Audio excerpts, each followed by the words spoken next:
stood out with Malcolm Hartzog getting his first start? Hey, that's pretty cool, wasn't it? That was awesome to see Malcolm out there. I tell you one thing about Malcolm, the number one thing is nothing's too big for him.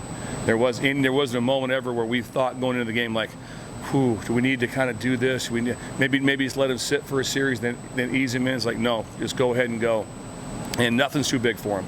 He likes to play football like that. And we talk to these guys, a lot, like about this upcoming game is, what really sucks is Tuesdays in February at 5 a.m. doing mat drills. That's not really why you came to Lincoln, Nebraska. You came to Lincoln, Nebraska playing games here. You play here to go on big-time road games on the road. That's why you came to do.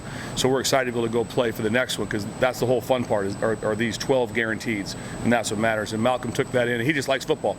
He loves football, I tell you. He's a guy that had a chance.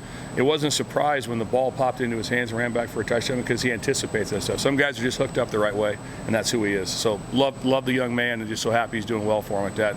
Is he compared to anybody that you've recruited over the years in terms of just being a guy? There's been a lot. He has probably even in stature a little bit smaller. But he's got some Barron miles in him, like that, which is that compliment. Now to say that's like this. That's like being compared to, because Barron Miles was the most competitive, probably the most competitive player that I've ever coached in my life, period.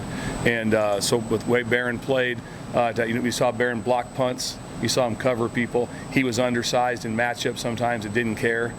So I would compare him to that. But again, that's easy on that for a second because Barron did it for a long time. What's he do technically, like really well on the field? I mean, he's got the mindset and everything.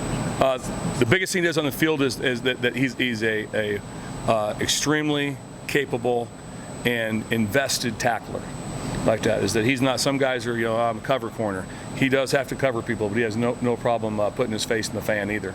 And so that's the thing that stands out the most, because you get nervous about anybody on the football team that doesn't want to tackle or can't tackle. That makes you nervous because in this league, they're going to make the corners tackle.